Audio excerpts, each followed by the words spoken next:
devil.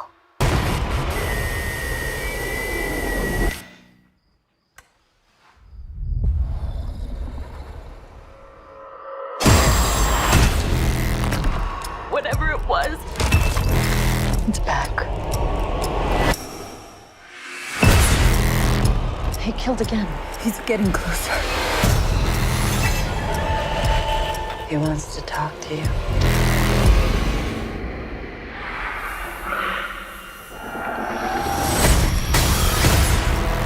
Mom, what do you know?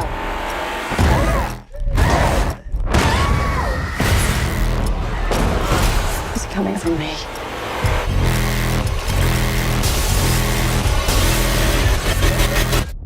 Who are you, Gabriel?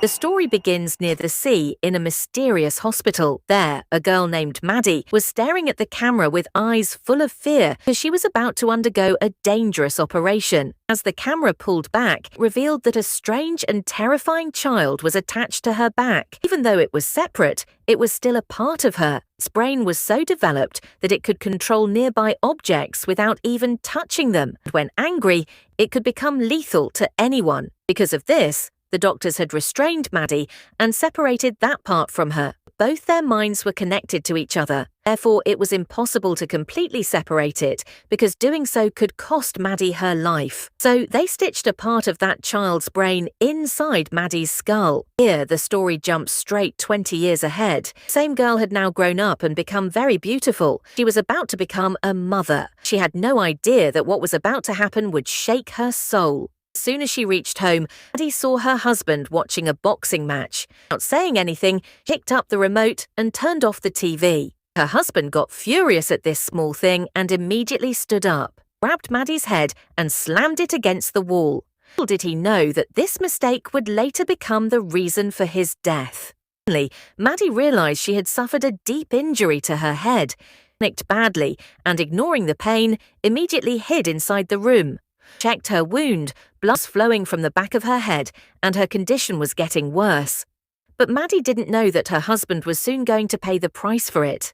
Night fell, her husband, who was lying on the sofa, suddenly woke up to a strange sound. Following the sound, he reached the kitchen and saw that the mixer was running on its own, even though no one was there. Seeing this, he was stunned. As he extended his hand to turn it off, the fridge door suddenly opened by itself from behind. He was completely shocked by all this and couldn't understand what was happening. At that very moment, he suspected that maybe Maddie was trying to scare him. Suddenly, loud noises started coming from the living room. Hearing them, he rushed there immediately. Upon entering, he saw a woman in a black outfit sitting on the sofa, continuously changing TV channels. As soon as he switched on the light, that woman suddenly disappeared. He thought his eyes were playing tricks on him, but the cushion rising from the sofa clearly showed that someone had been sitting there. While he was thinking this, that black shadow suddenly appeared behind him. Hearing her husband scream, Maddie suddenly woke up from sleep in the upstairs room.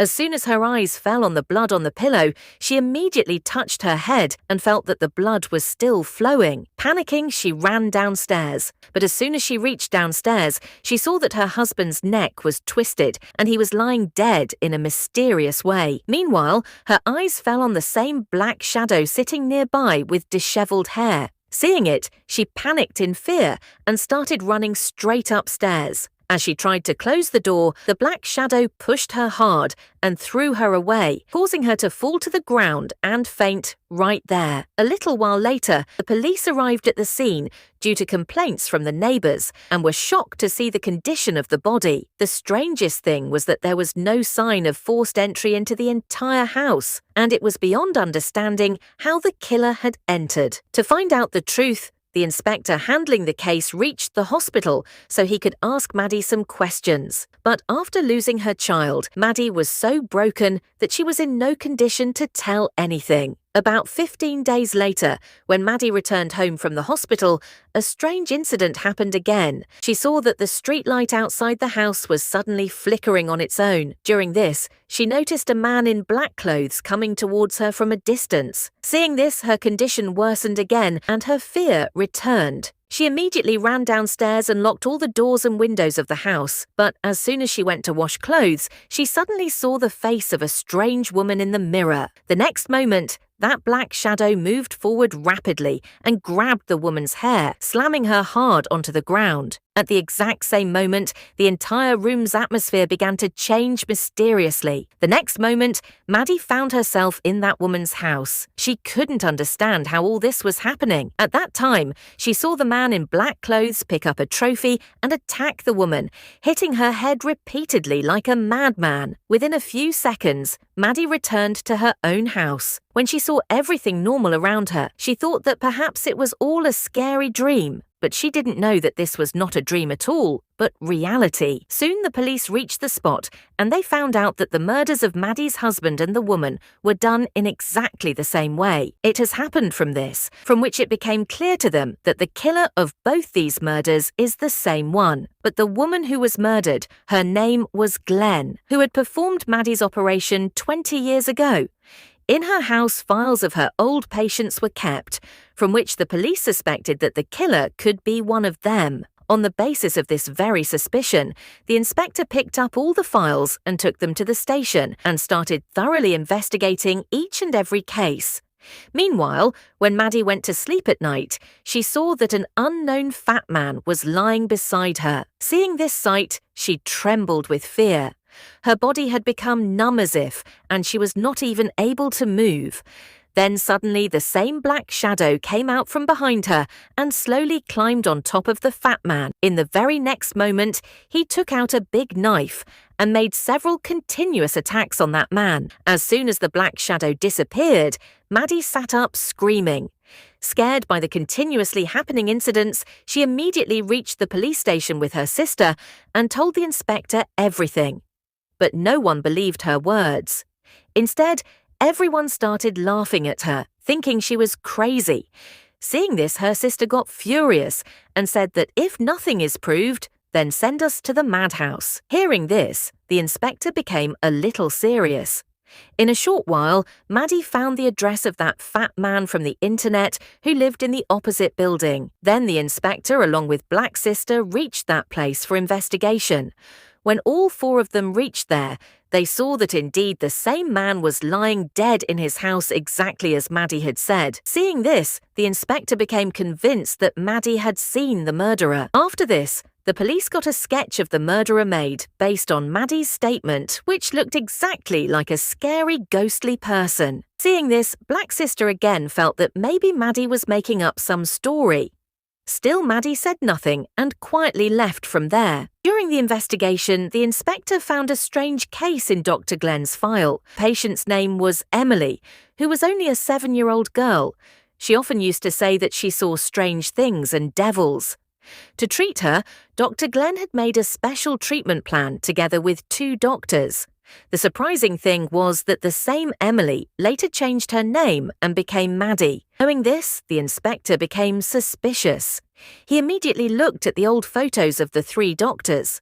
Seeing the photos, it immediately became clear to him that 2 doctors had lost their lives, and now the next number was of that last remaining doctor. Meanwhile, when Maddie was getting ready at home, suddenly she saw the glimpse of that last doctor in the mirror, and in the next moment, she mysteriously reached the doctor's house. Not much time had passed when the inspector also reached there. As soon as the door was opened, he saw that the doctor was lying dead in the bathtub. Maddie tried to help upon seeing the inspector, but he could neither see her nor hear her. Then suddenly the same monster in black clothes jumped from the ceiling and pounced on the inspector, threw him to the ground and immediately ran away from there. But the inspector kept chasing him continuously and reached inside a deserted building, where suddenly that monster jumped from above and made a deadly attack on the inspector.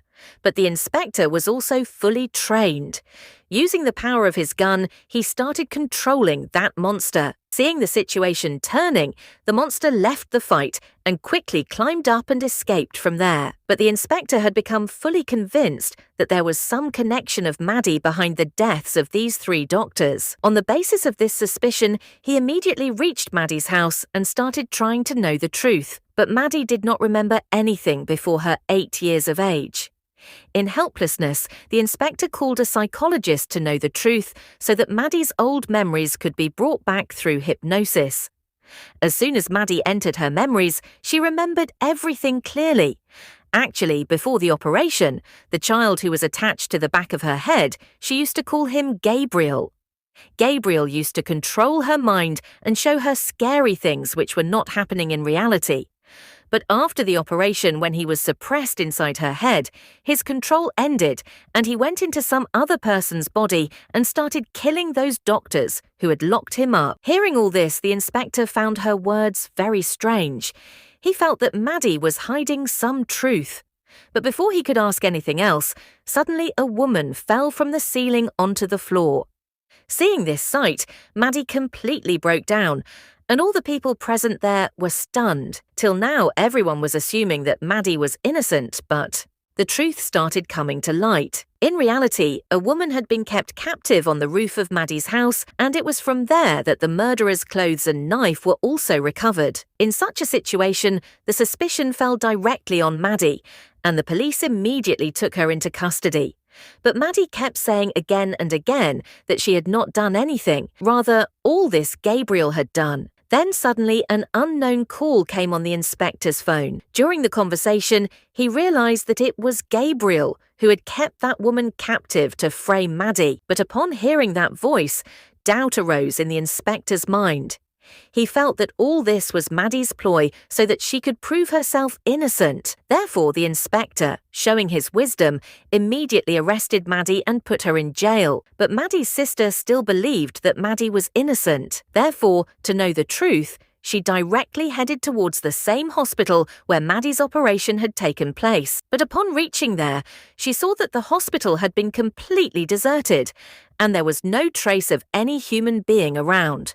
Still, she went inside, and after a lot of searching, she found Maddie's operation file, which she immediately brought home. When she saw the videotape, then the real truth came to light that the child who was behind Maddie's head was extremely powerful since birth. He not only showed her scary things, but also took control of Maddie's entire body and made her move according to his own will, and did not even hesitate to kill anyone. Because of this, the doctors had imprisoned him forever inside Maddie's skull. Because of this, his control had almost ended. But the day Maddie's husband hit her against the wall due to that jolt, the Gabriel locked inside the skull woke up again and came out. Then he controlled Maddie and committed many murders. As soon as this truth came to light, Maddie's sister got badly scared. On the other hand, in the jail, some goons, considering Maddie weak, started troubling her continuously. She was alone and completely helpless in front of them.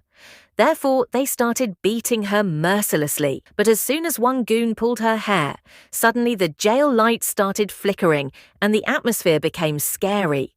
The very next moment, the goon's hands got filled with blood and Maddie's body started trembling violently. Then suddenly, a terrifying face started coming out from inside her head, and in the blink of an eye, Gabriel took control of her body.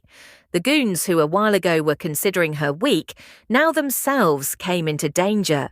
He started killing the goons one by one with great mercilessness. In no time, all the goons lay dead in front of him, and the entire jail was filled with blood. But as soon as she was about to finish the last goon, then the guard, hearing the noise, started firing.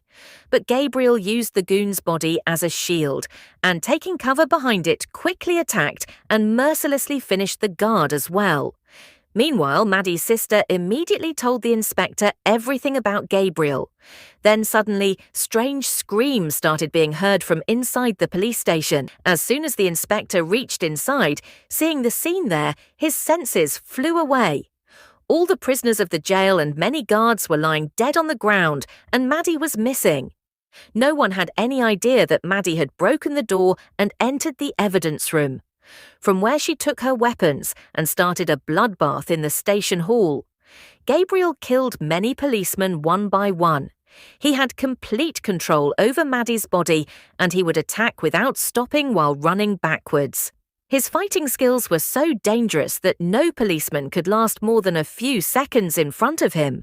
Meanwhile, the inspector reached there and, loudly calling Maddie's name, he started trying to bring her to her senses. But the reality was that Maddie was still locked inside the jail, and she had no inkling of any of the actions done by Gabriel. As soon as she saw the inspector with a weapon, she felt that the real killer was him. In this fear, she even gave up the intention of taking back control over herself.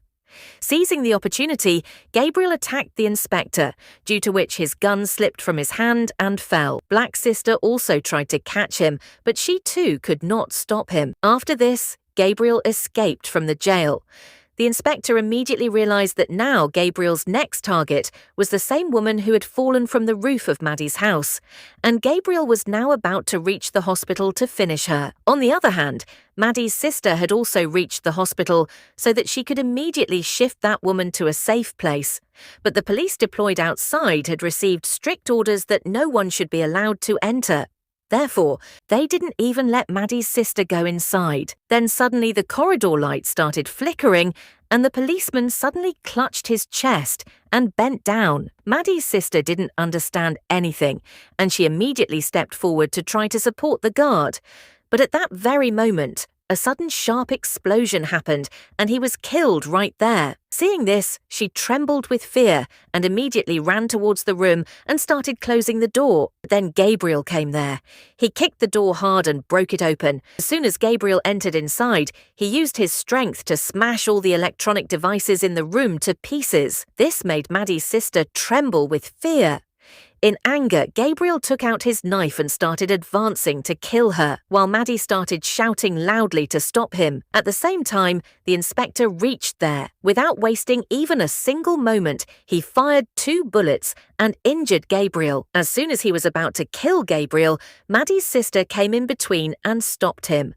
But this decision proved heavy for her. The very next moment, Gabriel stabbed straight into the inspector's chest with the knife, and he fell to the ground right there. Now Maddie's sister was completely alone. She picked up the gun to save her life, but she couldn't fire it because Gabriel was inside Maddie, and killing him would mean taking Maddie's life. That is why she started calling her by her name again and again to bring Maddie to her senses.